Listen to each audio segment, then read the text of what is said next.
Salut tout le monde et bienvenue dans cette revue de presse. Ça y est, le PSG est tombé. Les Parisiens ont été lourdement battus 3-0 par Chelsea en finale de Coupe du Monde des clubs. Sans rancune pour le journal Le Parisien qui préfère remercier le PSG pour la saison historique qu'il vient de faire. Petit coup de blues pour Paris et celui-ci n'est pas tombé au bon moment. Le PSG a été transparent tout au long de la rencontre. Un match très loin de l'image laissée par Paris ces derniers mois. Surtout que le club de la capitale n'avait encaissé qu'un but avant la finale d'hier soir. Emporté par la fougue, écrit l'équipe, on a vu un PSG fatigué, sans idée et maladroit techniquement, tout le contraire de Chelsea qui a fait le match parfait. Pour le PSG, ce match est un vrai texte à trous. On n'a jamais reconnu la machine à presser mise en place par Luis Enrique ces derniers temps. Et ça s'explique peut-être aussi par l'absence d'un joueur capital comme Willian Pacho. D'ailleurs, on vous a sorti une vidéo sur notre chaîne secondaire la semaine dernière pour vous parler de son parcours absolument fou. Et justement, Pacho a été remplacé numériquement par Lucas Beraldo. Le défenseur brésilien a obtenu la note de 2 sur notre site, preuve de son match catastrophique. João Pedro lui a fait vivre un calvaire et même Liam Delap l'a mis en difficulté lorsqu'il est entré. Malgré tout, Beraldo n'envisage pas d'aller voir ailleurs, contrairement aux informations qui ont pu paraître dans différents médias. Selon nos informations à nous, Beraldo se sent très bien au PSG, même chose pour son entourage. D'ailleurs, il a posté un message sur Instagram après la défaite, expliquant qu'il était très fier de jouer au PSG, tout le contraire du discours d'un joueur qui veut s'en aller. Marquinhos, lui, s'est confié sur cette lourde défaite qui n'enlève rien à la saison du PSG. C'était un match surtout qu'on tenait à cœur de gagner pour bien finir cette saison incroyable qu'on a eue. C'est dommage, mais je pense que si on réalise vraiment ce qu'on a fait cette saison, moi ça fait 13 ans que je suis au Paris Saint-Germain. J'ai jamais eu une saison incroyable comme ça. Et on a eu l'opportunité de tout gagner à la maison, au niveau national. On a gagné la Champions League inédite pour le club. On a été vraiment tous déçus un peu pour ce titre qu'on a laissé partir. Mais quand même, il y a un sentiment incroyable dans le cœur, dans la tête, dans la mémoire, qu'on a fait vraiment une saison incroyable. Et je pense que même si on n'a pas gagné aujourd'hui, ça ne va pas enlever la saison incroyable qu'on a fait.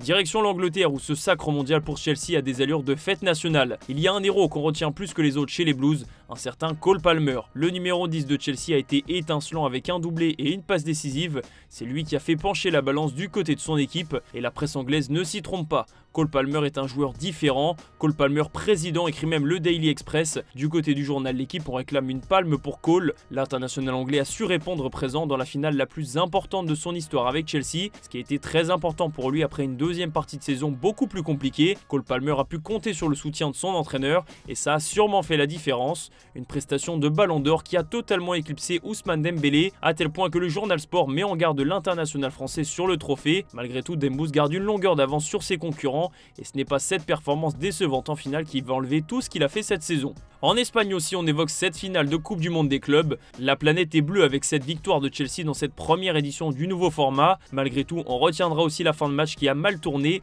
et ça a démarré avec le carton rouge de João Neves pour un tirage de cheveux sur Marc Cucurella. Ensuite, c'est Luis Enrique qui a totalement dérapé. Au coup de sifflet final, la situation a dégénéré et au milieu de la cohue, Enrique a giflé João Pedro, l'attaquant de Chelsea. Un geste violent qui a envenimé encore plus la situation. Le journal Marca considère d'ailleurs le PSG comme une équipe de mauvais perdants. Ça en dit long sur l'image laissée par Paris à l'étranger. Après le match, João Pedro a réagi à son embrouille avec l'entraîneur du PSG. Je suis allé protéger André Santos, j'ai vu que les joueurs l'entouraient. En bon brésilien, je suis allé protéger mon ami. Il y avait beaucoup de monde et dans tout ce bordel, j'ai été poussé. Cela fait partie du jeu, mais ils ne savent pas perdre. Maintenant, c'est le moment de célébrer. Pour que tout le monde puisse donner sa version des faits, Luis Enrique lui aussi est revenu sur cet événement en conférence de presse. Et al final del partido hay una situación que creo totalmente evitable por parte de todos. Mi objetivo y mi intención, como siempre, es intentar separar a los jugadores para que no haya más problemas. Situación evitable, hay mucha tensión, mucha presión y a partir de ahí hay una serie de empujones por parte de mucha gente que creo deberíamos evitar entre todos y que no debería volver a ocurrir. Pero, repito, mi intención, como siempre, evitar cualquier situación que vaya a mayores. Allez, on file au Portugal où cette fois le dossier Victor Gyökeres touche au but. Accord en vue nous indique le journal Record. L'attaquant suédois vaut 70 millions d'euros fixes, écrit la presse portugaise. Le deal était bloqué par les demandes de l'agent de Gyökeres qui voulait 6,5 millions d'euros de commission. Il a finalement accepté de ne pas le toucher.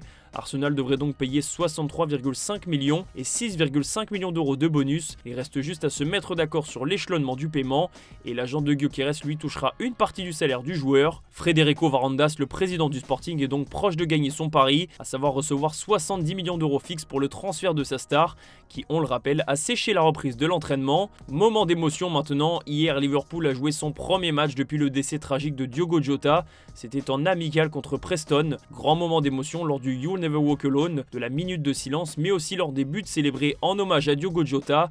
Arne Slot a répété que le Portugais resterait à jamais gravé dans le cœur des Reds. On va finir cette revue de presse avec la reprise de l'entraînement pour le Barça qui arrive très ambitieux pour 2026. Le Barça 2.0 d'Hansi Flick voudra faire encore mieux. Il manque donc la Ligue des Champions pour le club catalan, un objectif énorme que Lamine Yamal partage. Même si j'ai du temps devant moi, je veux la gagner maintenant, a affirmé le crack du Barça qui vient tout juste de fêter ses 18 ans. En attendant de gagner la Ligue des Champions, Barcelone peut savourer les difficultés du rival madrilène. Marca a accordé une page aux galères de Raúl Asensio qui sort d'une Coupe du Monde des clubs catastrophique. Le défenseur espagnol a laissé une bonne image après le parcours en Liga et en Ligue des Champions, mais il est très loin d'avoir confirmé sur cette excursion américaine. Fin de saison difficile aussi pour Eduardo Camavinga qui n'a plus joué depuis le mois d'avril. L'international français a fait le voyage aux États-Unis sans jouer une seule minute. Il va entamer sa 5e saison au Real Madrid et cette fois il doit véritablement s'imposer parce que la patience du club madrilène ne sera pas éternelle et on reste chez les Français ou plutôt chez les Françaises qui ont décroché hier leur billet pour les quarts de finale de l'Euro féminin. Une large victoire 5-2 contre les Pays-Bas, un festival offensif de plus pour les Bleus. Marie-Antoinette Katoto, Sandy Toletti et Sakina Karchaoui ont marqué, tout comme Delphine Cascarino qui a inscrit un doublé. Cette dernière a aussi délivré une passe décisive. Elle sera sans aucun doute l'un des atouts des Bleus pour le quart de finale qui aura lieu samedi soir à 21 h contre l'Allemagne. Un choc à la portée des filles de Laurent Bonadei, mais l'équipe de France veut briser la malédiction et enfin gagner ce titre qui lui échappe depuis trop longtemps. Et justement, le sélectionneur de l'équipe de France s'est confié sur ce match en mettant toute la pression sur l'Allemagne qu'il considère favorite. Avec beaucoup d'ambition et on va bien préparer ce match contre l'Allemagne. Je disais depuis le début et la prise de mes fonctions, pour pouvoir être favori, il faut vraiment avoir déjà gagné un trophée. On joue l'Allemagne, qui l'a déjà gagné 8 fois. Donc aujourd'hui, l'Allemagne est favorite face à nous qui n'avons jamais gagné encore ce championnat d'Europe. Ça ne veut pas dire qu'on n'a pas d'ambition, au contraire, on est des challengers coriaces, on va donner du fil à retordre à tous nos adversaires, c'est le but, voilà.